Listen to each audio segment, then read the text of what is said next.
Bueno, pues os quiero presentar a Margarita Lezcano, que nos va a venir a contestar a nuestras preguntas sobre la educación. Muchas gracias, Margarita. Más o menos. Me parece un campo un poquito amplio, pero bueno. Como os ha dicho, mi nombre es Margarita Lezcano Mújica Núñez, soy la subdirectora general de títulos del Ministerio de Educación, Cultura y Deporte. En la subdirección en la que yo estoy, en realidad está englobada en la Dirección General de Política Universitaria.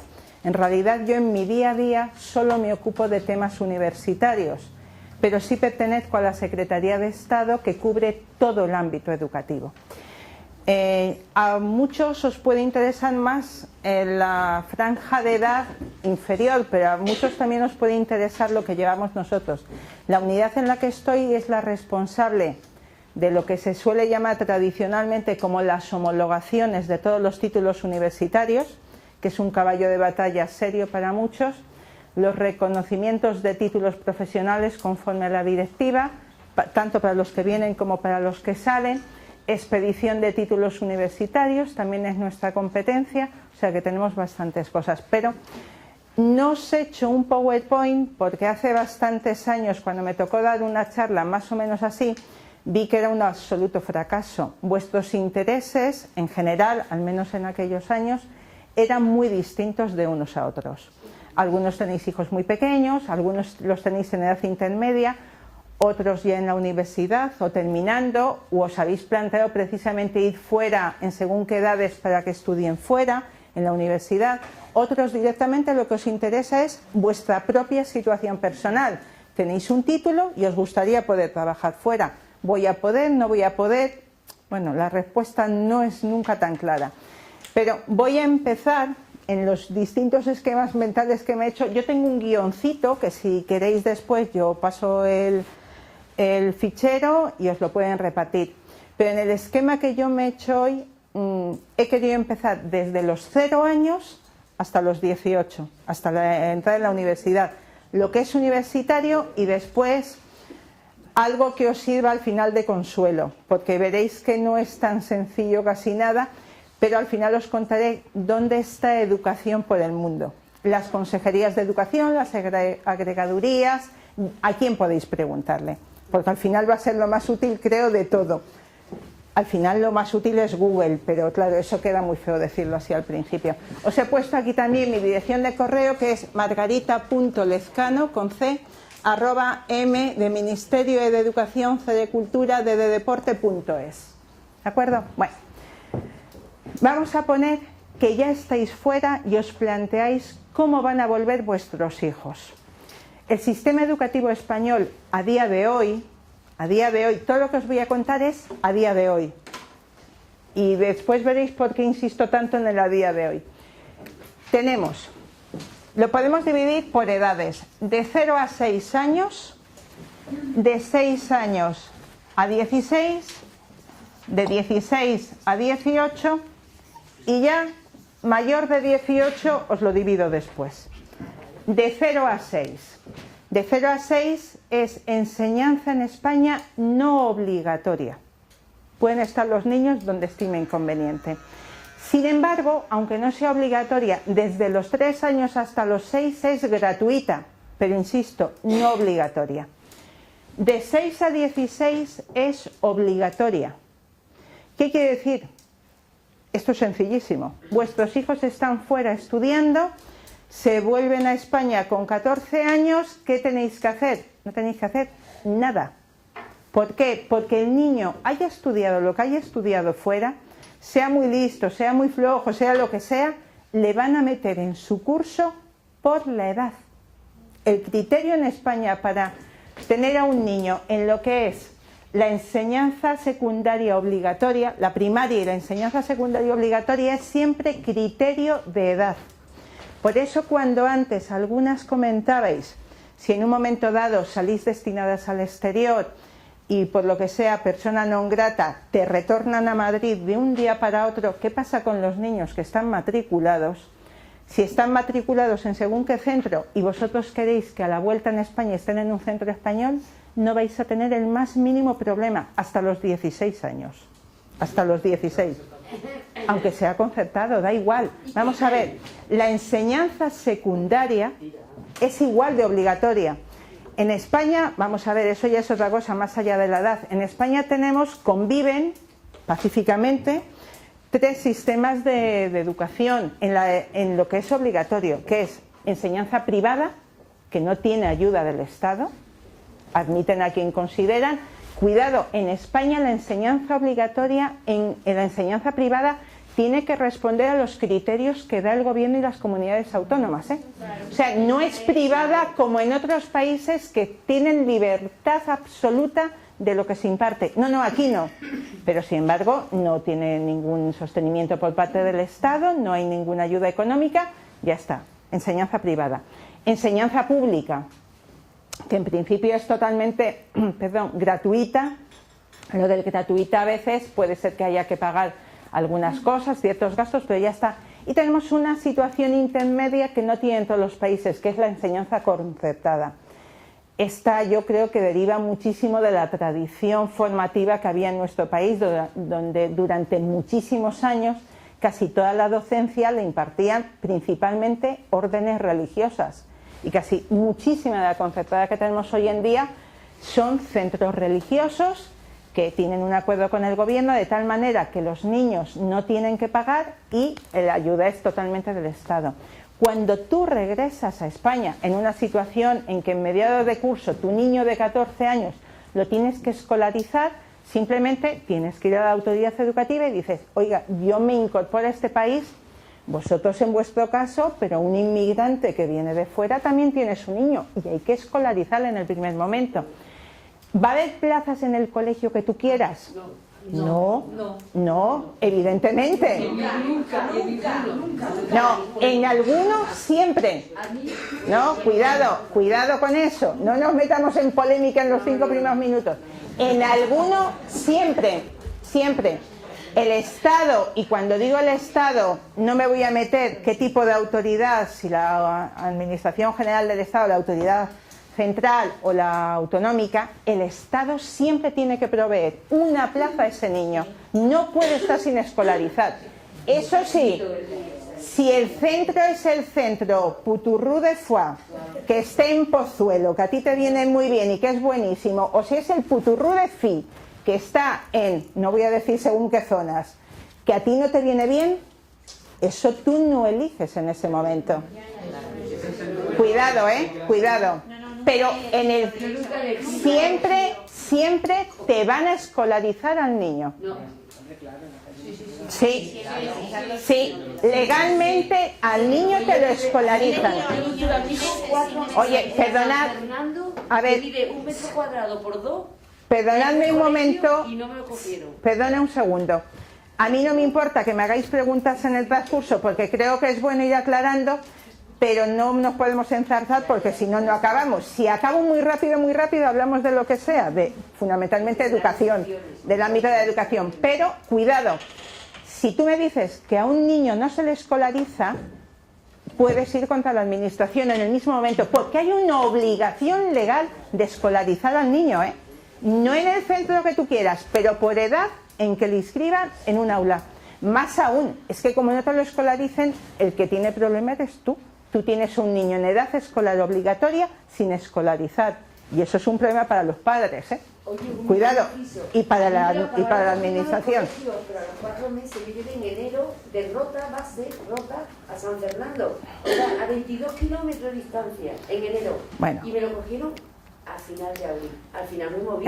Bueno, también te digo una cosa. Las administraciones, cuidado, las administraciones no funcionan siempre como debieran. Lo normal es que a tu niño al día siguiente lo hubieran puesto en un aula. Es que eso es lo que marca la ley, Cuidado. Vamos a ver, cuando yo digo no vais a tener problemas, me refiero a que no vais a tener problemas más allá de que las administraciones, algún funcionario, alguien en un momento no haga lo que debe. Pero la ley les ampara. Cuidado, es que no siempre te ampara la ley en según qué momentos. Por eso os digo que estos tramos de edad son relativamente sencillos. De 0 a 6, facilísimo, de 6 a 16, facilísimo, y ahora nos metemos en un tramo problemático, de 16 a 18. Yo, si tuviera hijos, procuraría no retornar justo cuando están ahí en el medio. ¿Por qué? Os digo por qué. Sí, vamos a ver. Primero, si os volvéis en medio de un curso, ¿de qué curso? ¿De qué sistema educativo venís? Ahí ya no lo escolarizan por edad, ¿eh? Ahí ya hay que buscar equivalencias. El Ministerio tiene una orden, que en este guión la tenéis, pero que se va actualizando, con los estados con los que hay convenios. Y además te dice, tal curso del sistema alemán, te meten al niño aquí, equivale a esto, tal otro curso a este. Pero ahí suele haber más problemas, ¿eh? Bastantes más. En la práctica os digo que suele haber problemas. ¿Por qué? Porque además después hay unos desniveles formativos importantes. Cuando digo desniveles, no quiere decir, ni siquiera quiere decir en este país mejor, en este país peor. Quiere decir distintos. En el sistema español, en primero de bachiller se estudian una serie de cosas y en segundo se estudian otras, que no tienen por qué coincidir para nada con lo que se estudian fuera. Por ejemplo, yo tengo muchos hijos de amigos que se han ido a Estados Unidos a hacer el equivalente al bachiller. Pero se van a hacer el ciclo completo. El problema está cuando partes en medio de un curso en bachiller e incluso cuando después de primero tienes que retornar. Es mucho más sencillo, pero muchísimo más, volver con el ciclo completo. Sí, muchísimo más. Bueno, puede ser. Vamos a ver, yo os cuento sobre el papel. Cuidado. Ahora también, ¿qué soléis hacer? La mayoría, yo ya os digo que procuran finalizar ciclos en este sentido. Cuando ya han finalizado, depende de qué sistema educativo provengas. Cuando ya tienen 18 y van a empezar la universidad, depende de dónde vengan, no tienen el más mínimo problema. ¿Por qué? Por ejemplo, si han estudiado en el colegio, en un bachillerato internacional, no hay problema. Cuidado, si vienen con el terminado, como vengan con el a medias, hay problemas. ¿Qué es el vago de la media? ¿Es que no superen alguna de las pruebas? Que no superan, que no tienen título, que no lo consiguen, que cuando se van a meter aquí no consiguen las equivalencias. Yo conozco varios casos con muchos problemas. La pregunta era esa, no, por ejemplo, yo pensaba, tú das 6 asignaturas en bachillerato internacional, 6 asignaturas en primero, 6 asignaturas en segundo. ¿Esas asignaturas me las puede certificar el colegio? El colegio te certifica lo que sea. Tu problema no es que el colegio te certifique. Ese es el problema. Con la tabla de certificaciones... Hay veces que hay problemas. Yo te digo que hay casos en los que hay problemas de bachillerato internacional, del colegio europeo, de todos. Por ejemplo, de casi todos. O sea, es mucho más sencillo. Además, para mí es la edad crítica, la de 16 a 18. La peor para cambiarse. Esta es la realidad. Es en la única edad en la que hemos visto a veces problemas con cierta importancia. O sea que si se puede quedar el crío allí, mejor y que lo termine. Yo os lo digo tal cual. Dime.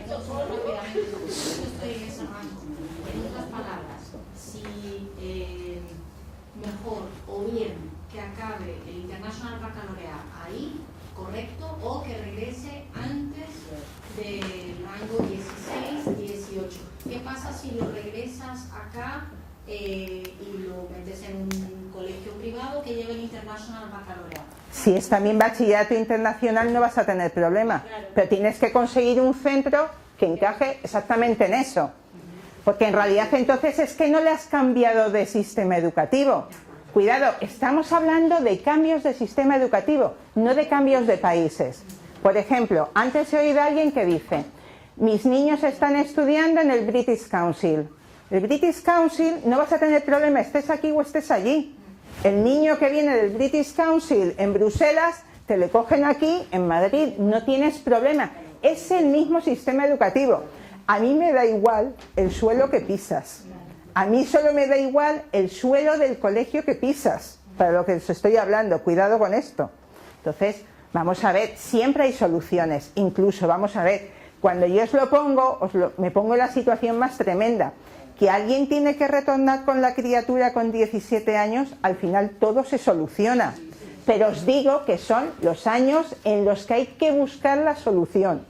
En los otros suele ser de su. O sea, no tienes problemas. En estos hay que buscar la solución. Ya os digo, si está en un sistema internacional, no sueles tener problemas directamente. Si no estás en el sistema internacional, pues ya tienes tus problemas. Una vez que han acabado, si han hecho, España tiene, a día de hoy, no necesitan pasar la prueba, cuidado, lo de la prueba de acceso a universidad, ahora me explayaré. Y os diré cuál es la legislación. A día de hoy. Vale. No, en realidad ya podría haber cambiado, pero esa es otra. Ahora os lo explico, no os preocupéis, que hay un real decreto precioso que se lee con soltura, pocas páginas, muy cómodo. Vamos a ver, que se me ve el hilo. A día de hoy, todos los niños o los chicos, chicas que vienen del sistema educativo de todos los países de la Unión Europea, del espacio de la EFTA, tampoco, de Suiza, de China, que esto suele sorprender mucho, de Andorra, es que tenemos acuerdos firmados con ellos, China, Andorra, igual, equiparamos, son los únicos dos países que expresamente aparecen en la legislación como de acuerdo, China y Andorra, juntos los dos. Ya os digo, toda la Unión Europea, China, Andorra, el espacio económico europeo, o sea, la EFTA, Suiza, más los colegios europeos y el bachillerato internacional. Si vienen con ello terminado, ninguno de ellos tendría que pasar nuestra prueba de acceso a la universidad. Sí. Cuidado, porque los que ya vengan con ello terminado y que se supone que tienen acceso a la universidad en sus países, se les da idéntico tratamiento al de sus países. El tema de la nota que se les da, esto es una larga polémica. Por ejemplo, todos los años el embajador francés de turno, encantador siempre, maravilloso, va a protestar al ministerio porque considera que los que acaban en el liceo francés el bachillerato hay que darles un plus, porque su bachillerato es muy difícil. Entonces consideran que si les damos de igual a igual, de 5 a 5, no, a ellos les tenemos que dar un porcentaje superior. Es una encantadora discusión como otra cualquiera. No digo yo que no sea más difícil ni más fácil, yo no me meto, os digo cómo es.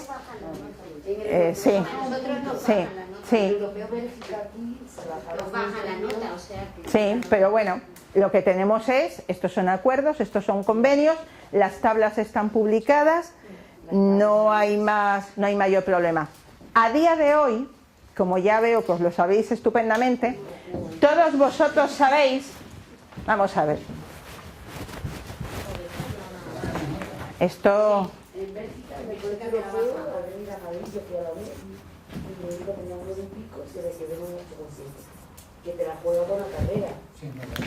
Vamos a ver, ¿os suena lo de la PAU? Bueno, yo desde luego lo que hice fue en su momento la selectividad, y esa palabra se te queda aquí, la selectividad. Después eso se cambió a la PAU, prueba de acceso a la universidad. La PAU era un examen igual que la selectividad, pero con distinto nombre. En realidad, para tú entrar en la universidad, tú hacías ahí un examen, ibas desencajado al examen, pasabas el examen, aprobaba el 99%, pero tú ibas desencajado igual, daba igual. De tal manera que tu nota para entrar a la universidad era 60% la que tú tenías del bachillerato, 40% el peso del propio examen. Tenía una serie de materias y ya estaba. Hace 5 años aproximadamente decidimos rizar un poco el rizo. Y la PAU tenía dos partes. Una fase general y una fase específica. De tal manera que tú ya no podías tener un 10, que para mí era lo máximo. No, tú podías tener un 14. cosa que sorprende. A mí me sigue sorprendiendo, o sea, vale.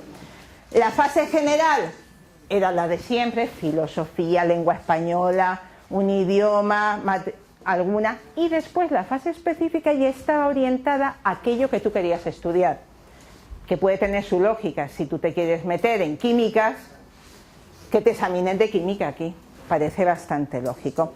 Podías examinarte de 2 materias, de tal manera que cada una de ellas te daba un máximo de 2 puntos. ¿Qué ocurre? Que después te encontrabas que según qué titulaciones la nota de corte era un 12,5 y tú decías, ¿cómo es posible? Pues era un hecho. Esto, que era perfectamente válido hasta hace un año y pico, hay una ley que os sonará a todos porque ha sido muy publicitada, que es la LOMCE, que es la Ley Orgánica de Mejora de la Calidad Educativa, que lo modifica. Bueno, la LOMCE ya ha entrado en vigor, pero es para que una ley orgánica se ponga en marcha hay veces que cuesta un poquito. Más la LOMCE da varias posibilidades. Lo primero, titular de periódicos. La PAU desaparece. ¿Sí? Es cierto. La PAU... No, cuidado. Ahora os digo cuándo desaparece. Porque es un poco también lo que decidan las universidades. ¿Por qué? La LOMCE y después un Real Decreto de Desarrollo, que es el que os he dicho, que es el 412-2014, que ese es fundamental tenerlo ahí en la mesilla para leerlo de vez en cuando, lo que te dice es que hay un periodo posible transitorio. Te quita determinadas pruebas, te establece nuevos sistemas de acceso, porque estas edades que yo os he puesto, cuando os he dicho mayor de 18 y después os divido. ¿Cómo que mayor de 18? Ahora, depende si eres mayor de 18, mayor de 25, mayor de 40, mayor de 45, tienes distinto tipo de pruebas. Si vienes del bachillerato, si vienes de formación profesional, si vienes de enseñanzas artísticas, si vienes de... Hay distintas rutas. De hecho, para que la A, la B, la C, la D, la E, la F, la G, la H, la I, la J, la K, la L y la M. 14 posibilidades distintas. No os preocupéis, tampoco al final tú te vas buscando y es un sistema que no es tan complicado. Este sistema, vamos a ver, en las leyes, yo después de muchos años de funcionaria, os lo digo, yo creo que lo que más difícil es cambiar no es el propio sistema administrativo, son estas. Lo difícil en el cambio es cambiar las cabezas. ¿Qué quiero decir con esto? Todos venimos de, pues yo cuando entré hice la selectividad, que me daba igual llamar la selectividad que PAU. Ya os digo que a mí lo de los 4 puntos de más me choca, pero ya lo de que desaparezca todo me choca más. Pero no a mí, que total yo me acostumbro rápido. Le choca a mucha gente y a las universidades. Porque la PAU, la LOMCE parte de un principio que para mí en esto es fundamental. Y no creáis vosotros que no tiene su razón de ser. Hay universidades que son tremendamente selectivas. En nuestro país a día de hoy tenemos más de 80 universidades, entre públicas y privadas, y cada día más. No voy a entrar a valorar. Tenemos más de 80 entre públicas y privadas y cada día más. De hecho, ayer o antes de ayer en el Boletín Oficial del Estado aparecían 2 más. 2 más en Canarias las 2. Vale. Las hay muy, muy selectivas, las hay un poquito menos selectivas. Dejémoslo ahí. Las hay que cuando tú sales con un título, ese título tiene mucho prestigio. Las hay que el título tiene menos prestigio. Pero bueno, esto es un sistema que en casi todos los países del mundo es así. Si alguno conoce bien el sistema estadounidense, es exactamente así. Tienes de la mejor aquí a 5 kilómetros una cosa que dices, ay Dios mío, lo mejor y otras pues no tan buenas, y en Estados Unidos directamente algunas malas. En España me abstendré de decir eso, ¿no? Pero tenéis un poco de todo. Entonces te dije, vamos a ver, ¿es normal que todo el mundo vaya con el mismo corte? Si yo, por ejemplo, quiero estudiar Os pongo un caso que ya se daba desde hace mucho. Tú antes hacías tu prueba de la PAU, la selectividad, pero si tú querías estudiar Derecho en ICADE, tenías que pasar una prueba adicional. Y todo el mundo iba a pasar esa prueba adicional. Lo que te dice ahora el sistema es, si el bachillerato está bien cursado, los criterios de calificación son los adecuados, todo el mundo debería estar preparado para poder continuar estudios. Unos en un sitio u otros en otro. Es la universidad. Tú ya tienes con eso lo que se llama el acceso a la universidad. Ahora la universidad, en su autonomía, es la que te tiene que dar la admisión, que es distinto. Acceso tengo, pero admitirme me tienen que admitir. La universidad hará un tipo de pruebas u otras en función de lo que le permita la ley y en función del tipo de alumno que vaya buscando. Me imagino que para estudiar Derecho, el grado en Derecho ahora, ICADE seguirá haciendo una prueba que será muy dura porque tiene muchos candidatos por plaza, y habrá otras universidades que no tengan el mismo número de candidatos por plaza y que no sea lo mismo. Y hacer ingeniería de caminos no es lo mismo en según qué universidad y en según qué otra. Por lo tanto, los criterios de acceso son distintos. O sea, este es el principio, que es lo fundamental. El Real Decreto es simplemente la plasmación sobre el papel de cómo se puede hacer eso. Ahora, ese cambio es un poco duro para hacerlo de golpe. Entonces, ¿qué hace el sistema? Deja un periodo transitorio. De hecho, el Real Decreto que os he dicho, el 412 del 2014, deroga el Real Decreto que establecía la fase general, la fase específica. Pero te dice, está derogado salvo lo que dice la disposición adicional. ¿Por qué? Porque tengo ahí un periodo transitorio, con lo cual sigue en vigor mientras esté ahí. Tengo 3 cursos, y estoy en medio de los 3 cursos, en los que en realidad, que yo sepa a día de hoy, y le he preguntado a varios compañeros y a varias universidades, no hay ninguna universidad que haya dejado la PAU todavía. Varias al principio lo dijeron, que lo dejaban ya, pero en la hora de la verdad ninguna lo ha dejado. Todas siguen por el sistema de la PAU. Que por eso vosotras me decís, el próximo curso es el 2015-2016. Tengo el 2016-2017, el pasado fue el 2014-2015. Estos son los 3 cursos de transición. O sea que si alguno va a empezar el año que viene, a la PAU, porque no hay otra. Si va a venir al año siguiente, a la PAU. Pero ya en el 2017-2018, que es la fecha que muchos me estabais diciendo, es cuando ya cada uno decidirá. ¿Qué es lo que van a decidir? Pues yo que hablo con muchas universidades, algunas te dicen, pues nosotros que algunas quieren hacer una prueba, por ejemplo, autonómica.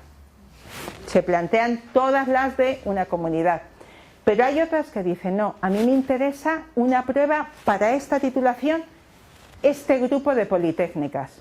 Por ejemplo, Politécnica de Cataluña, la de Madrid y la de Valencia, para según qué título, por ejemplo.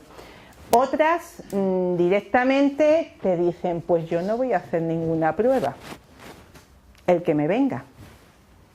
Ven también el número de candidatos.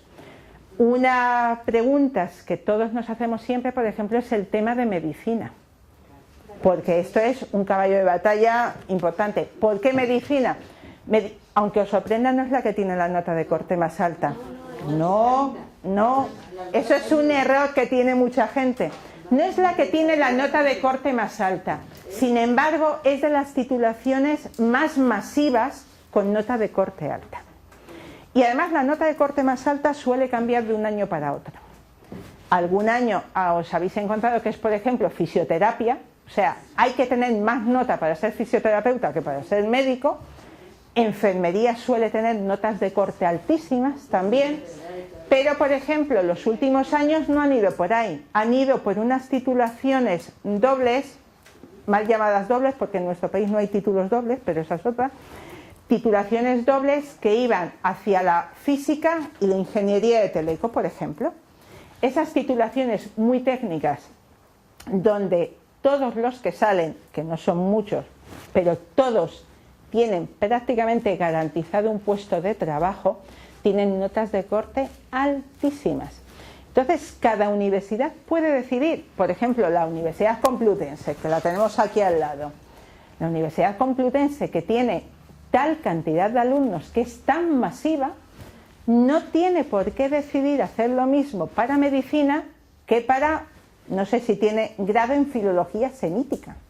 Es que no tendría sentido que fuera el mismo tipo de prueba, porque probablemente para filología semítica, por desgracia, pues no tengan muchos candidatos, entonces directamente no tienen ese problema. De hecho, a mí cierta universidad me comentó que ellos podían mantener el grado en filología hispánica a día de hoy porque tenían muchos alumnos chinos. Si no, lo habrían tenido que cerrar porque no tenían suficientes alumnos españoles. Entonces, la internacionalización de las universidades, de la que tanto se habla, pues también tiene esas ventajas y estas realidades. Entonces, si vuestros hijos, o alguno de vosotros, si sois vosotros, ahora os contaré la diferencia. Si vuestros hijos el día de mañana vienen aquí, pues depende en qué cursos se incorporen, casi es mejor preguntar en cada momento. Depende a qué universidad quieran ir y qué quieran estudiar. Si vienen a la mitad de la universidad, depende de qué estudios, ahora os lo cuento también.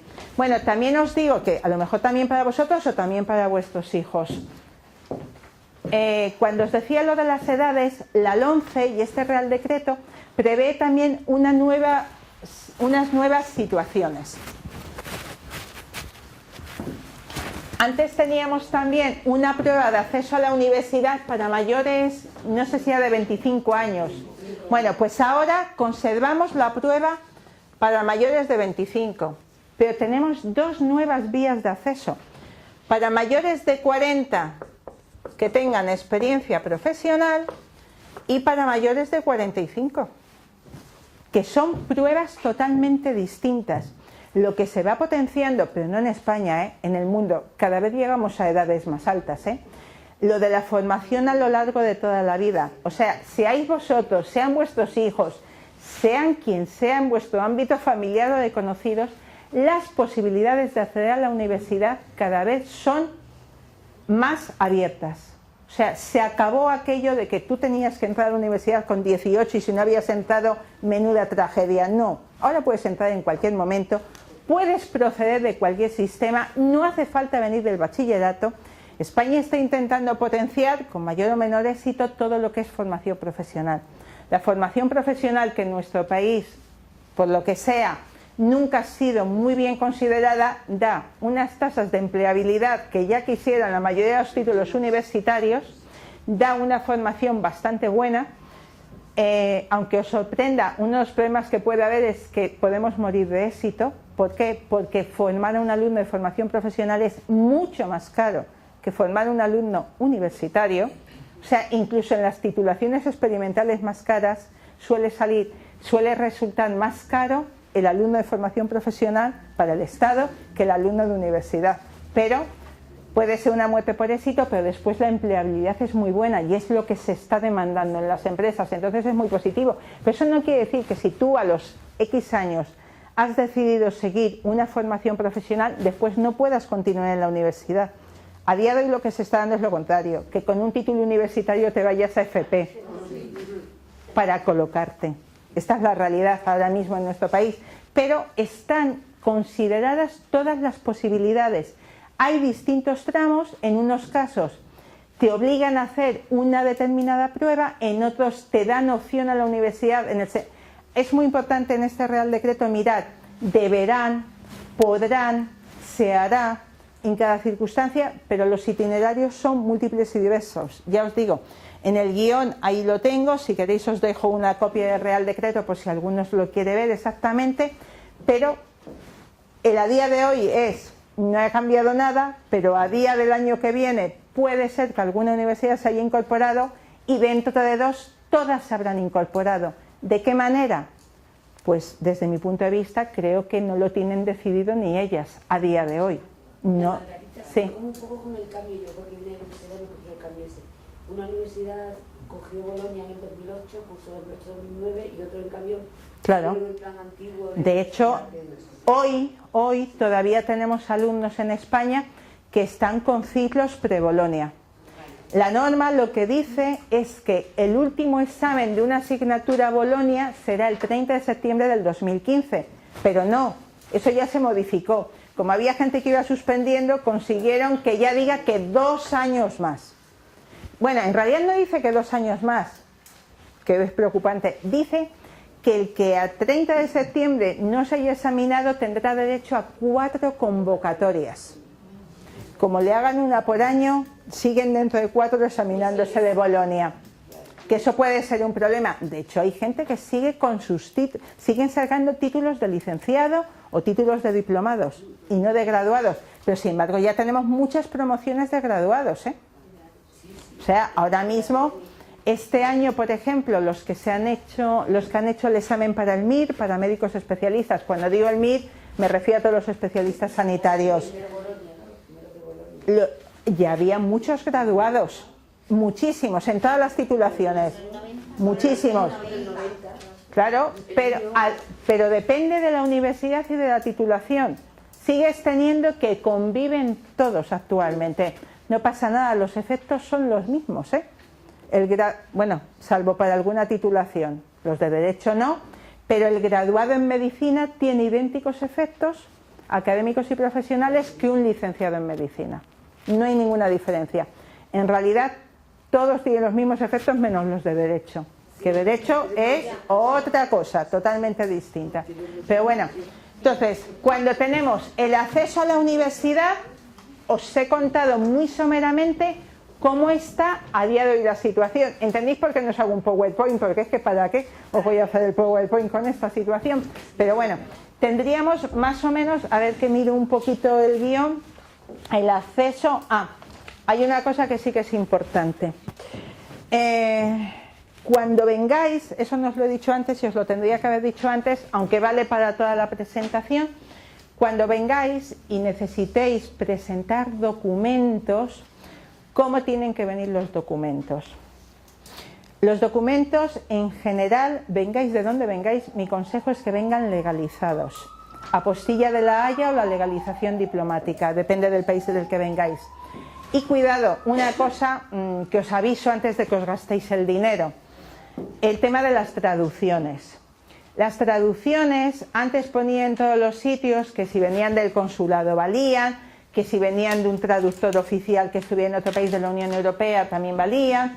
Esto os lo voy a leer textualmente, a ver si hay alguien de exteriores ahora y lo dice. Y os digo por qué. Hay una ley, la Ley 2/2014, de 25 de marzo, de la acción y del servicio exterior del Estado, que tiene una disposición adicional 16ª, que claro, sinceramente ha hundido a mucha gente. Y os digo por qué. Porque la única traducción que vale es la que hace el traductor jurado, pero traductor jurado en España, de los nombrados por el Ministerio de Asuntos Exteriores y de Cooperación. ¿Qué pasa si tú vienes con un documento en turco? No hay traductor jurado de turco. De hecho, había uno en la lista de traductores jurados de exteriores y el señor se ha jubilado. Ya ha tenido que poner un aviso en su página web de por favor no me manden más, me he jubilado. Esto es un hecho auténtico. Es que nosotros recibimos documentos de todos los países del mundo. Entonces hay un montón de idiomas, aunque os parezca mentira, donde no hay traductor jurado en España. Y nos encontramos con que esta disposición nos resulta muy complicadita. Y cuando tú vienes de un país de la Unión Europea, donde hay una libre circulación de personas, donde tienes una serie de cosas, y claro, te dicen, no, el traductor jurado de aquí, ni siquiera el de tu consulado, ni siquiera el de tu embajada, que antes si venía con el sello del consulado se admitía, ahora ya no. Esta disposición adicional 16ª, me parece. Sí. Pues con muchos problemas. Y te digo por qué, porque cuando nos encontramos con esto, a mí lo único que se me ocurrió es hablar con la Oficina de Interpretación de Lenguas. Y con la Oficina de Interpretación de Lenguas, de primeras dijeron, esto es algo que salió, pero que va a haber que modificar. con muchos antiguos compañeros de exteriores yo lo he hablado y todo el mundo me dice, esto va a haber que modificarlo, pero ninguno lo modifica, y a día de hoy hay que cumplir con lo que pone la ley. Entonces, yo cuando me vienen de según qué idioma, si no hay traductor jurado, me miro el listado PDF del Ministerio, si no hay traductor jurado, pues cojo, normalmente pido que me vengan con sello de la embajada que hay en Madrid y le doy por válido la traducción. ¿Qué voy a hacer? Es que tengo una imposibilidad material. O sea, el de georgiano, un idioma que yo me quedé así, que tiene un alfabeto precioso. Pero ¿de dónde saco yo un traductor jurado de georgiano? Dime. Consulta, perdona. Sí. Porque mi cuñada es traductor jurado. Sí. ¿Puedo hacer la traducción con ella? Aunque sea mi cuñada, o tiene que ser un extraño. No, vamos a ver. Tu cuñada, mientras te ponga el sello y es traductora jurada, como si no ha visto la traducción. Su responsabilidad. No. Esto no es problema. No hay un problema de tráfico de influencias con la familia. No. De hecho, no creo ni siquiera que la norma te impida traducirte a ti tus propios documentos, como traductor jurado. No creo que la norma lo impida. No lo impide. De hecho, además, la norma lo único que te dice, que sí que es curioso, porque yo me he encontrado con traducciones juradas de traductores jurados nombrados por el Ministerio de Asuntos Exteriores, donde lo que ponía en castellano era mentira que lo pusiera en otro idioma. Mentira, directamente. No podía ser nadie tan malo traduciendo como para eso. No hay manera, porque lo que sí que como administración le he podido pedir es una traducción a la Oficina de Interpretación de Lenguas para que me digan si esa traducción es cierta o no. Claro, evidentemente me dijeron, no, esto es mentira. Lo que pone aquí no es lo que te ha dicho el traductor jurado, pero no hay manera. Te tienes que ir a tribunales, o sea, no hay una responsabilidad en ese sentido. Es bastante... La mayoría son buenos, pero algunos no. Y mientras tanto la criatura no va a la universidad. Mientras tanto la criatura, tú fíjate, después no es tan difícil, yo os lo aviso para que no tiréis el dinero. Porque hay gente que dice, pues yo ya antes de volverme me preparo aquí todos los papeles, voy con todo hecho el primer día. No te molestes, no, porque es que estás tirando el dinero. O sea, es una norma de exteriores. Vosotros ahora que veis con el curso este matrimonial que digo yo, el de cónyuges, esto lo podéis decir. Esto es un problema. Yo ni siquiera creo que potencie bien el trabajo de nuestros traductores jurados en España, O sea, hay cosas que también hay que ser un poco realistas de cómo es el funcionamiento hoy en día. Yo no digo que traduzca cualquiera, digo que por qué no vale una cosa con un sello de tu embajada, por ejemplo, como valía perfectamente hasta ahora. Pues ahora no. No. O sea, que yo me vengo de Filipinas con todos mis papeles para que me los legalicen aquí. No, legalizar no, para que te los traduzcan. Bueno, tú se lo puedes mandar escaneado a un traductor jurado en España y ese te lo hace. Cuidado con eso. Yo os lo digo para que os ahorréis el dinero, no para otra cosa, porque no es más que eso. Dime. Una pregunta, antes has comentado, colegios que se rigen por un sistema europeo pero que no están en Europa. Sí. ¿Hay algún matiz ahí? Depende. Ahora después os hablaré al final de lo de la acción educativa, por ejemplo, la acción exterior educativa del propio gobierno español, y depende de qué centros. Hay que ver cada caso. Por ejemplo, España tiene centros en el exterior donde el título que te dan es un título español. Nosotros tenemos nuestros centros, hay uno en Bogotá, toda la formación es española, con título español. Hay centros de propia titularidad española, del gobierno español, hay centros de titularidad mixta, donde hay veces que te dan los dos diplomas, el del país y el español. ¿Por qué? Porque haces la formación del país exterior, que se supone que las matemáticas son las mismas, pero aparte tienes unas asignaturas complementarias que te obliga el Estado español y vienes con los dos títulos. O sea, tienes toda la diversidad. Colegios europeos que tienen el calificativo, cuidado, no. Cuando yo digo colegios europeos es distinto a un colegio de Europa, como si dijéramos. El colegio europeo es un sistema que son los colegios europeos, que son un colectivo bastante reducido. El colegio alemán, tienes con el sistema alemán, me da igual que lo estudies aquí en el GEP, a que lo estudies en Berlín. Me da exactamente igual. Estas personas, por tener un título alemán, por ejemplo, no tendrían que hacer la prueba, porque con eso pueden entrar. Que vienen a mediados, hay una tabla de equivalencia, con una equivalencia también de notas, que suelen protestar. Dicen que si te vienes a mediados es más problemático, es menos beneficioso que si te vienes con el terminado. No, pero os insisto, no importa el suelo que piséis, el sistema educativo que tengáis, es lo único que importa. Los centros ahora os lo cuento al final. Y sobre el bachillerato internacional no importa si ha estudiado en Inglaterra... Mientras que sea bachillerato internacional y esté clasificado como bachillerato internacional, a mí me da absolutamente igual. Es que el tema de las nacionalidades hay que tener la mente muy amplia con esto, ¿eh? O sea, no importa para nada el país, importa el sistema educativo, siempre en esto.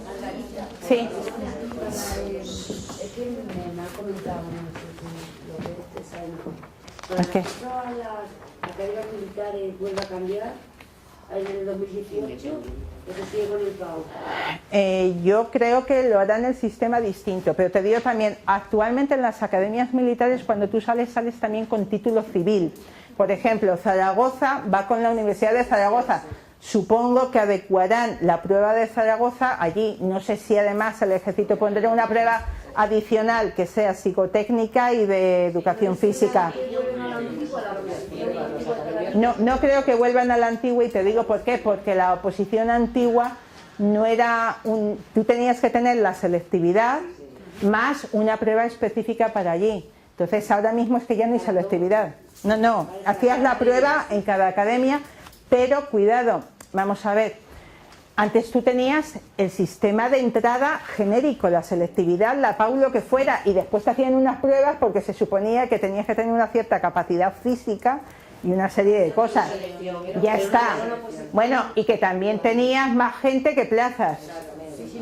Es una manera de discriminar, o sea, no tienes más, pero el día de mañana, es que ahora tú sales con un título de la Universidad de Zaragoza, ¿eh?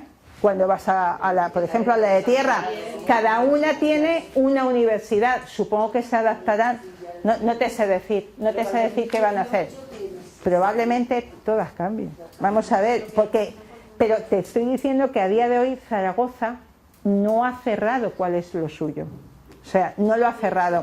Nosotros, vamos a ver, hay dos foros en el que estas cosas se debaten fundamentalmente, bueno, se debaten día a día, pero donde se exponen.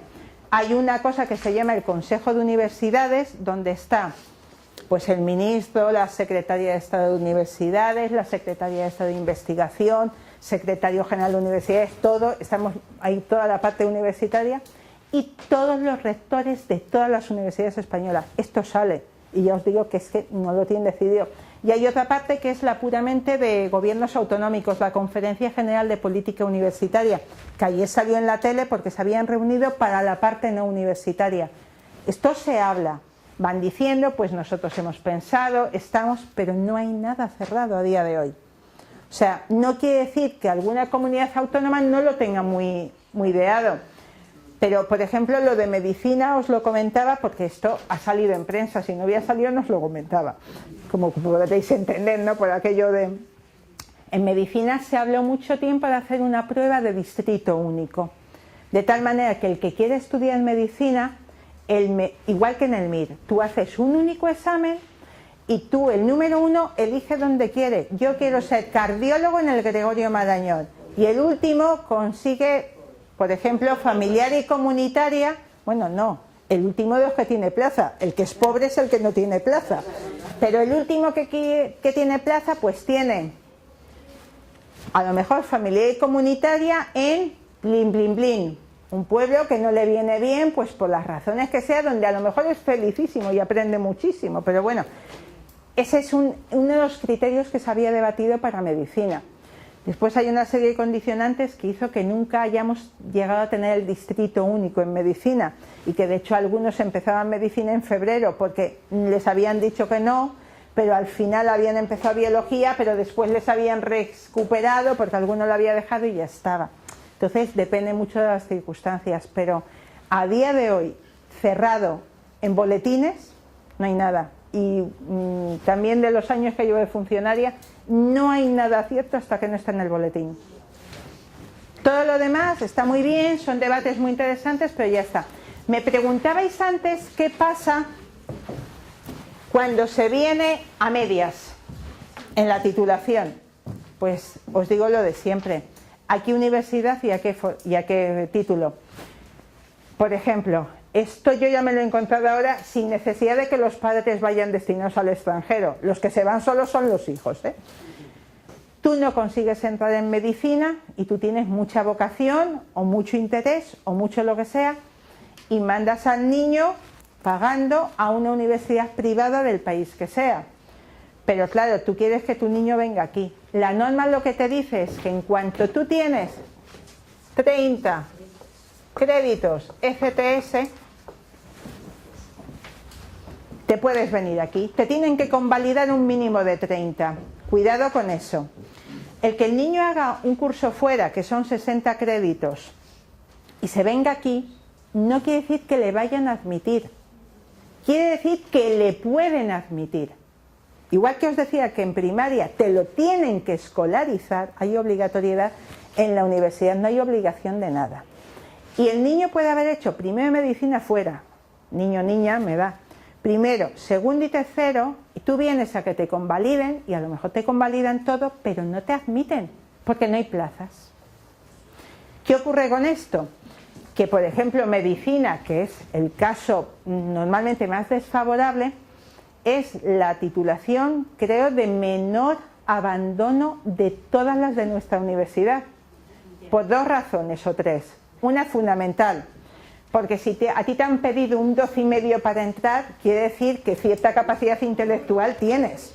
O sea, tontos que tengan un 12,5, bueno, tontos no, flojuchos que tengan un 12,5, no vas a tener muchos. Entonces, en general, todos aprueban y todos siguen con la titulación. O sea, no hay prácticamente suspensos en medicina. No hay prácticamente. Puede darse el caso, la vida a veces es muy complicada, incluso con esas edades. Tú has tenido un problema familiar, una enfermedad, un lo que sea, tienes que abandonar temporalmente y ahí se queda una plaza. Pero claro, es que el número de personas que solicitan ingresar en medicina a mediados es mucho más alto que las plazas que se quedan vacantes. Entonces, cuidado con estas cosas según donde estén. Según donde estén. Hay titulaciones en las que en general no hay problemas. De hecho, en cuanto tengas, por ejemplo, te dicen, si empiezan aquí la universidad, en cuanto tienes 6 créditos aprobados, que tampoco es demasiado, una 10ª parte de un curso, evidentemente, en cuanto tienes 6 créditos aprobados, se te respetan tus derechos para seguir en la carrera. O sea que si hay alguno que por lo que sea se tiene que ir, pero ha aprobado aquí y va a querer volver el día de mañana a esa universidad, aunque se vaya un año, pues que apruebe un mínimo de créditos y se vaya después. O sea, ya son edades en las que los críos también pueden vivir bastante autónomos. Puede ser más caro económicamente o no, pero en general no es problemático. Pero ya os digo, aquí no hay garantía, según también en qué universidad queráis que vuelvan vuestros hijos. ¿Y las convalidaciones? Ahora voy a eso. A ver. Y el caso en el que en efecto llega tarde, pero porque viene del hemisferio sur y llega con todo acabado, pero tiene el papelito con... Pero viene con el título. Sí, con el título, pero en noviembre, en vez de en... Me da igual, aquí ya llegáis a mi terreno, o sea, todo hasta ahora era para llegar a mi sitio. Aquí ya, vamos a ver. Ya vienen con el título. Depende de dónde vengáis con vuestro título. ¿Venís de la UE o el Espacio Económico Europeo más Suiza?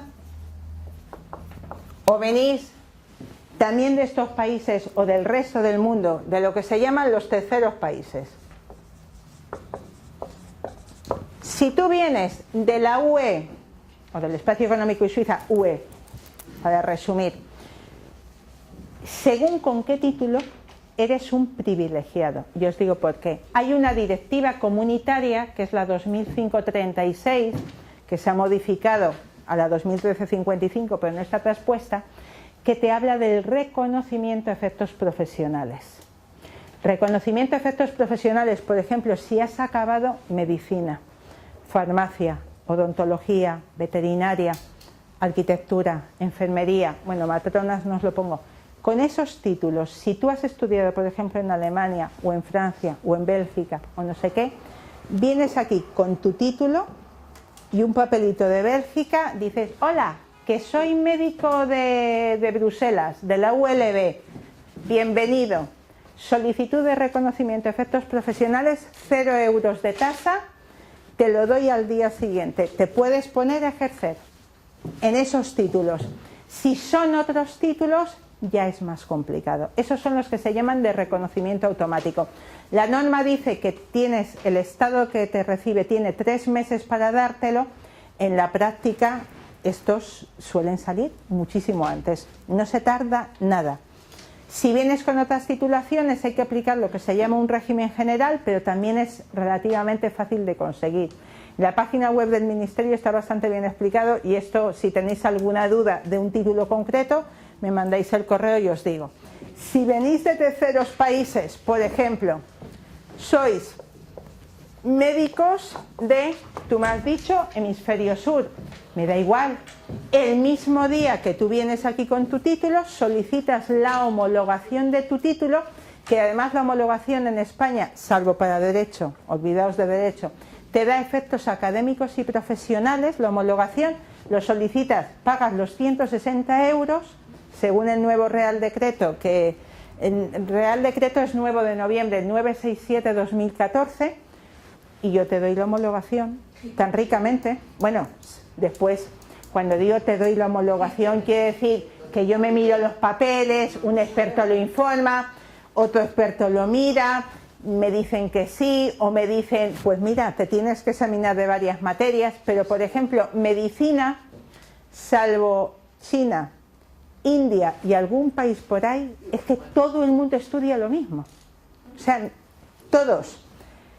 Algunos te dan anatomía 2 en cuarto en lugar de en segundo, pero eso es, todo el mundo hace lo mismo, las mismas horas, prácticamente las mismas prácticas. Vamos a ver, es la de más fácil movilidad. Las sanitarias suelen ser de fácil movilidad. No, la química no. Es de más difícil movilidad. Yo soy química, ¿sí? Y es que, y te digo, incluso en España, la química que estudias no es lo mismo que esté orientada a la química, a la bioquímica, a la química inorgánica, a la química del estado sólido, ya ahí te puedes encontrar con unas situaciones un poco más diversas. O sea, las de más fácil movilidad, ya os digo, las sanitarias, eso es una maravilla. Pero bueno, entonces tenéis, si Unión Europea, espacio, directiva es lo más sencillo. ¿Que queréis la homologación porque queréis la homologación? Homologación. Pero me da igual, es un trámite que está abierto todo el año. No hay problema, tú lo solicitas el día que llegas aquí o lo puedes solicitar desde fuera. Desde cualquiera de nuestras embajadas lo presentas en el registro. En España funciona lo que es la ventanilla única, y cuando digo en España, me da igual que sea España aquí, o España en Iberoamérica, o España en Filipinas. Eso es España. Mi consulado, mi embajada, España. Ya está. Entonces, es muy fácil no. Es muy fácil presentar la solicitud y a conseguir la homologación o ahora la equivalencia ya no es tan fácil, pero en el momento que vengáis, si tenéis, ya os digo, una duda de un título concreto, de un país concreto, me lo mandáis y os digo desde mi punto de vista cuál sería el mejor camino. Porque lo fundamental, que es lo que suele costar explicar a la gente y que os lo pregunte, es ¿para qué queréis eso? Fundamental. Tú vienes con un título de fuera, tú eres, yo qué sé, químico fuera, y dices, pues yo quiero hacer un máster en España, voy a homologar. ¿Para qué? No hace falta. ¿Pero el título te lo homologan? No. Tú, para hacer el máster, directamente, según de qué sistema educativo vengas, si vienes de todo lo que es el Espacio Europeo de Educación Superior, directamente la universidad te da la bienvenida y te admite. Si vienes de un sistema que no pertenece al Espacio Europeo de Educación Superior, la universidad valora si considera que tu título de partida es similar a un grado español, que en general van a serlo, te da la bienvenida y te admite. No implica que tu título previo esté homologado. Si tú simplemente quieres continuar estudios, no necesitas homologar. no necesitas el reconocimiento, no necesitas nada, ni siquiera para iniciar doctorado, ni el grado ni el máster, en ningún caso. Si es para trabajar, depende de qué vas a trabajar. Y esto también, cuidado. Por ejemplo, si tú eres médico, médico es prácticamente profesión regulada en todo el mundo. Es decir, yo mañana no me puedo poner a ejercer de médico, por el bien de los pacientes más que nada. Que hay mucho osado por ahí, porque pillamos muchísimo título falso, aunque sorprenda, pero no está regulada en todos los países. Solo puede hacer de médico alguien que se ha formado como médico y según en qué país, pues que además esté colegiado, que no esté... El tema de colegiación ya es un tema a veces puramente administrativo, pero en nuestro país los títulos, salvo derecho, efectos académicos y profesionales. Yo me puedo colegiar y ejercer, pero eso es para el médico. Pero imaginaos que habéis estudiado periodismo y queréis ejercer de periodistas. Dice, yo he estudiado periodismo en Bruselas, me voy a poner a ejercer aquí de periodista, ¿voy a homologar para qué? En España la profesión de periodista no está regulada. Podéis hacer de periodista, si conseguís trabajo, todos vosotros y yo y el que sea. No está regulada, no es necesario homologar.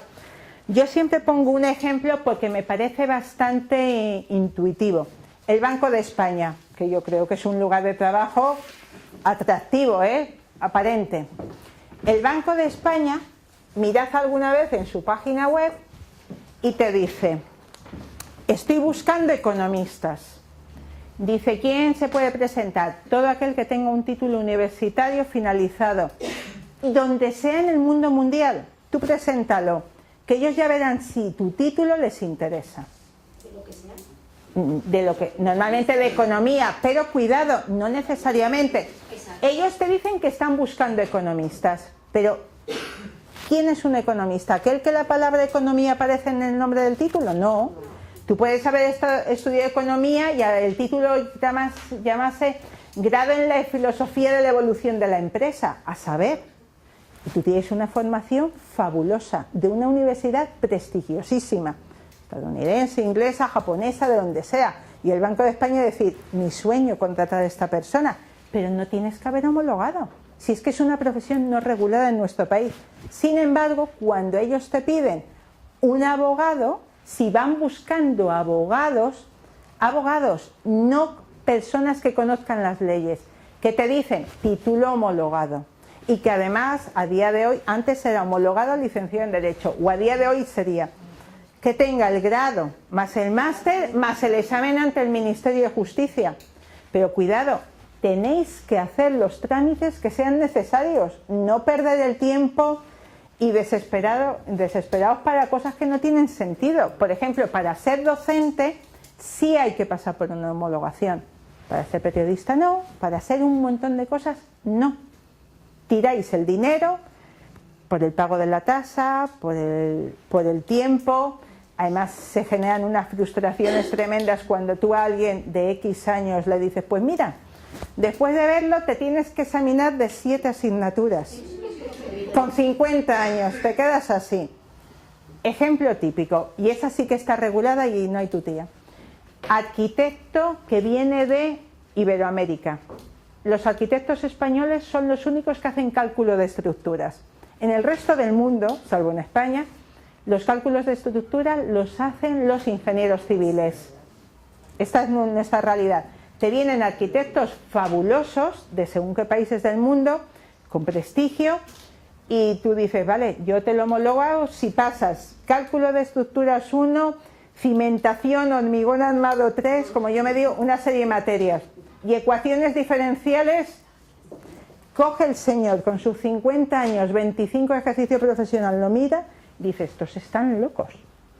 De hecho, muchos lo que optan es por montar incluso su estudio, dan su apellido, pero el que firma es un arquitecto de aquí. Porque, vamos a ver, pero me entenderéis que se genera frustración. En la arquitectura no les queda más remedio si quieren firmar ellos, pero en según qué titulaciones, ¿para qué? ¿Para qué? Entonces, yo cuando a mí me toca alguna vez atender por teléfono a alguien porque está muy desesperado y me los pasan, lo primero que le digo, ¿para qué lo quiere usted? Dice, ¿y a usted qué le importa? Digo, a mí personalmente nada, pero a usted le va a importar que yo lo sepa. Usted cuéntemelo si quiere, si no quiere no me lo cuente, pero yo le voy a dejar el mejor camino según para lo que lo necesite. Pero estamos hablando de carreras universitarias finalizadas. Sí, si tú vienes a medias, es lo que te decía antes, a ti te convalidan algunas materias, incluso si has venido finalizado y tú ves cuál es el panorama, dices, mira, yo directamente quiero porque si homologas en el ministerio, lo que te damos es una credencial donde te decimos, tu título tiene idéntico valor al título español, pero es una credencial de homologación. Pero si tú quieres un título español, vienes aquí a la universidad, convalidas, ahora te digo cómo, y al final, si tienes que pasar alguna materia, pasas la materia y te dan el título español de la universidad que te ha convalidado. Eso tiene un pequeño problema. Os digo por qué casi nadie va a la convalidación. Antes, para una licenciatura en España, las tasas eran de 94,70 euros. Ahora que nos hemos subido a la parra, según nos dicen, son 160 euros todo el trámite. Todo el trámite, 160. Convalidada en una universidad, hay algunas más duras, otras menos duras, pero te cobran lo mismo que el precio de matrícula de los créditos que estás convalidando. Si un curso, es decir, 60 créditos, en según qué universidad te lo cobran, depende si es público o privada, según qué tipo de estudio, según qué universidad, vamos a ponerle 2.000 euros, por ejemplo, o vamos a ponerle 10.000 euros en según qué universidad, te lo dejo en precio medio, te lo dejo en 2.000 euros. Y yo voy a convalidar, voy a intentar convalidar 4 cursos o 3 cursos, la convalidación te sale por 6.000, 7.000, 10.000 euros. A ver, 10.000 euros, 160. ¿Cuál os gusta más? ¿Entendéis por qué nosotros en el año 2009, solo en ese año, tuvimos 32.000 solicitudes de homologación de títulos extranjeros universitarios? En un año. Evidentemente con la crisis ha bajado. Nosotros no damos convalidaciones en el ministerio solo a títulos completos. La opción que hay en homologación es que yo te puedo dar 3 opciones. Una que es favorable, que es la que quiere todo el mundo. Otra que es desfavorable, que es la que no quiere nadie. Pero sabes que hay gente que te pide ser químico cuando en realidad ha estudiado macramé. O sea, no tan así. Bueno, hay casos muy sorprendentes, ¿eh? Hay casos muy llamativos. Y tú le dices a la persona, mire usted, que es que usted no ha estudiado esto, que usted ha estudiado aquello. No, no, yo quiero eso. Pues vamos a ver, no te lo puedo dar. O sea, ahí ese mire usted, es lo que nosotros llamamos en la administración una audiencia al interesado. Tu administración le dices al interesado, mire usted, que va usted por mal camino, que con esto no se lo voy a dar, o que mire, lo ha visto el experto y le falta todo esto. Y tú le dices al interesado, por favor, respóndame usted. Es una audiencia, te quiero escuchar, ciudadano. Yo, administración, te digo cómo va el tema, tú contéstame. Pues claro, hay veces que la terminología... Entonces, hay otra que es la intermedia, que se llama la favorable condicionada. ¿Condicionada a qué? A que en la universidad que tú decidas de España, pública o privada, que muchos me insisten, pero de verdad en cualquiera, sí, superes una serie de materias. Y una vez que vienen superadas, yo te doy la credencial de homologación. Pero a nosotros el ministerio solo cuando ya vienes con título finalizado. Y te puedo dar las 3 opciones. Si vienes a medias, la universidad. Si vienes con el completo, decides o universidad o administración. Normalmente casi todos vienen primero por nuestra zona y si no les va muy bien, pues algunos se van a... Es una cuestión puramente económica. Y también hay veces que de tiempo, ¿eh? Somos nosotros más rápidos que las universidades, pero bueno, también es... ¿Las especialidades MIR? ¿También las convalidas? Las especialidades MIR, una especialidad sanitaria es un título profesional y lo hace el Ministerio de Sanidad desde el año 2010, Real Decreto 459 del 2010. Cuidado con eso, según de qué país vengas, muy complicado que lo tengas. Si vienes de país comunitario, facilísimo. Hay un anexo quinto en la directiva que te he dicho, la 2005/36, que vienen todas las especialidades, bueno, todas no, gran número de ellas, cómo se denominan en los distintos países y te dan especialidad por especialidad. Si tú vienes de según qué país es un problema, porque lo que te dice el Real Decreto es que tienen que tener al menos la misma duración que en España. Si tú vienes de un país donde una especialidad se hace en 2 años, por ejemplo, aquí no hay manera. O sea, también hay que plantearse un poco. En muchos países es formación académica vía máster, aquí no, aquí es formación profesional. Por eso tenemos tanta gente de tantos países que quieren hacer la especialidad en España, porque son buenas las especialidades, es una verdadera especialización y encima te pagan. Que no es baladí el tema. Dime. Y al revés, o sea, yo tengo el título. Ahora os lo iba a contar. Yo soy titulado, me quiero ir fuera, depende a qué país. Esto vale la reciprocidad. Si tú eres médico en España y te vas a cualquier país de la Unión Europea, por esta vía, cuidado con el tema del idioma. Están pidiendo al menos un C1 para sanitario en el idioma de acogida. De hecho, aquí para presentarte al MIR te obligan ya a un C1, C2. No te dejan presentarte al MIR sin esto, porque es que era muy fácil, con mínimos con los conocimientos médicos, dices tú, vamos a ver, hígado se dice muy distinto, pero según qué músculo se dice prácticamente igual en todos los sitios. Entonces, un poquito al azar conseguían plazas y se ha encontrado sanidad que ha tenido que pagarle un intérprete a alguno que ha aprobado el MIR, porque legalmente tenía derecho a la plaza, pero no hablaba ni palabra de español. Tanto mayor el problema si en realidad ya tienes que atender al paciente, ¿eh? Salvo el tema del idioma. Si te vas a Unión Europea no tienes ningún problema. Si te vas a otros países, depende de los países. España está firmando ahora acuerdos. Hemos firmado con Colombia, pero está todavía sin poner en marcha. Firmamos con Argentina, tampoco está puesto en marcha. Y ahora hemos tenido unas reuniones muy positivas con Chile. Ahora mismo con Chile está yendo, yo creo que va a ir bastante bien. Depende del país al que vayas, te puedo dar unos consejos u otros. Depende. Vamos a ver, si es Unión Europea, primero pásate por nosotros y nosotros te acreditamos que tu título es conforme a los requisitos de la Directiva 2005/36. Te damos una acreditación y ya está. Y eso te abre una serie de puertas directamente. Si no es Unión Europea, pues ahora eso es lo que os decía, porque después de todo esto, de todas las penas, de cómo va cambiando cada año, decía, en el último punto, la acción exterior nuestra, tenemos todavía 5 minutines, acción exterior. Tenemos consejerías de educación en bastantes países. No os digo el número de países porque esto también puede cambiar de un día para otro, igual que el número de embajadas o los consulados. Depende mucho de temas económicos y de otra serie de razones. Vale.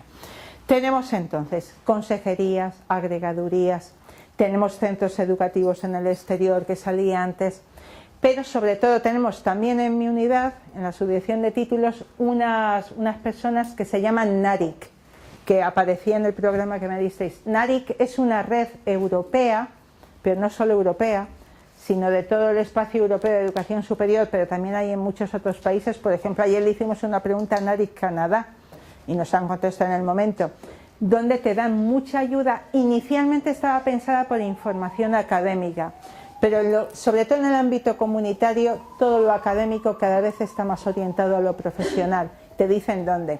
Si tú vas a ir por la directiva, hay una red de puntos focales, pero si tú tienes dudas, tú preguntas aquí y nosotros te decimos, mira, no sé exactamente dónde tienes que ir allí, pero pregunta a esta persona que te lo va a decir. De todo lo que es Unión Europea, Suiza o los demás países del espacio económico, te vamos a decir, pregúntale a esta persona, nombres y apellidos, correo electrónico, que él o ella te van a redirigir. En esa dirección de correo que te he puesto. No, tú me preguntas a mí, depende del tipo de preguntas. Vamos a ver, es que el problema es que el Ministerio tiene un teléfono de información. Tiene un teléfono y tiene una página web también de información. Lo que pasa es que a veces vuestras situaciones no son las tradicionales. Es decir, el ministerio es estupendo, en la calle de los Madrazos, justo en la parte de atrás de Alcalá, vosotros vais allí, os atienden estupendamente, son simpatiquísimos todos y en el teléfono también, pero están mucho más acostumbrados al ciudadano con título no español que viene aquí. Dice, ¿qué puedo hacer para que aquí se me reconozca? Y te orientan y te orientan muy bien. Están mucho menos acostumbrados al español con título español que se va fuera. Entonces, a lo mejor, según quien te atienda, pues a lo mejor en ese momento no tiene una respuesta. Y a lo mejor yo tampoco, pero sé a quién le puedo preguntar o te puedo encaminar más o menos. O sea, es una cuestión de práctica con esto. Y eso que en los últimos años hemos tenido que aprender bastante porque ha habido mucha salida de gente fuera. Pero aún así tenemos más llegada de la gente que se viene que de la que se va. Otra cosa, si os vais fuera y sois titulados, iros con vuestro título original legalizado, dependiendo del país al que vayáis, con apostilla de La Haya o con legalización vía diplomática. La legalización de un título universitario es facilísima, 0 euros. Venís primero, depende de donde viváis, si vivís en Madrid, venís al Paseo del Prado, que es donde estamos nosotros, ahora mismo no hay colas, se hace en el momento el primer sello, que es el de la verificación de firma de autoridad educativa, y después, según el país de destino, os vais al Ministerio de Justicia, que no hay que pedir cita. Si es en exteriores hay que pedir cita, supongo que a vosotros os lo dará con mayor facilidad, pero iros con el título legalizado. Y eso es algo que, como no caduca, lo podéis hacer tiempo antes. Todas esas cosas con previsión. Lo que queréis hacer valer fuera, legalizado siempre. Os insisto, tenéis la red NARIC, tenéis la dirección de correo, yo derivo los correos sin falta, tenéis nuestras consejerías, si no, en la embajada, si no hay ni consejería ni agregaduría, le podéis preguntar a cualquiera que esté allí en la embajada y os va a recomendar, y si no vais preguntando, es que no hay más, porque yo os puedo dar toda la normativa que queráis. Aquí ya os digo, tenéis un pequeño guión, es lo más corto que puedo, porque yo entiendo que es para unas ciertas cosas, buscar en la página web del Ministerio, que suele estar muy actualizada, pero hay veces que no es muy fácil encontrar lo que necesitáis. Yo ayer, de hecho, estuve haciendo varias pruebas. Si tengo esta duda, te metes en Google y al final, si eres habilidoso, lo encuentras todo. Pero hay veces que no es tan fácil de encontrar, ¿eh? Por eso os digo que hay veces que es más fácil preguntar y os digo, este es vuestro enlace.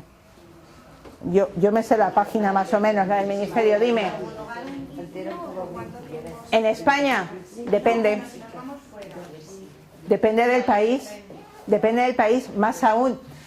Muy pocos países tienen un sistema similar al nuestro. En la mayoría es infinitamente más caro, yo os aviso, y a veces os dan la homologación académica, pero con eso no podéis ejercer, que a vosotros lo que os interesará será ejercer, normalmente. No podéis ejercer porque te dicen que el acceso al ejercicio profesional no depende del título académico, sino de los colegios. España, otra diferencia, igual que los arquitectos que os decía, tiene una peculiaridad. Es de los pocos países donde los títulos académicos, salvo derecho, tiene plenos efectos académicos y profesionales. España, hasta lo de derecho, en todos los títulos teníamos plenos efectos académicos y profesionales. Eso es una excepción en el mundo. En casi ningún otro país del mundo pasa eso. El título es un título académico. Para ejercer tienes que pasar otros requisitos adicionales. Depende de cada país. Hay que decirlo. Pues porque lo han querido así, de tal manera que ya tenemos el grado más el máster más en el examen. No sé si tenéis alguna duda más, ya son más o menos las 8. Si tenéis alguna...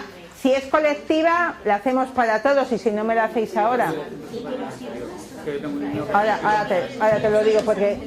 Bueno, ¿tenéis alguna cosa más? Perdonad las que se me están desmandando por ahí. ¿Tenéis alguna duda más? Lo dejamos aquí. Si tenéis alguna duda particular, pues me lo decís. ¿De acuerdo? Gracias.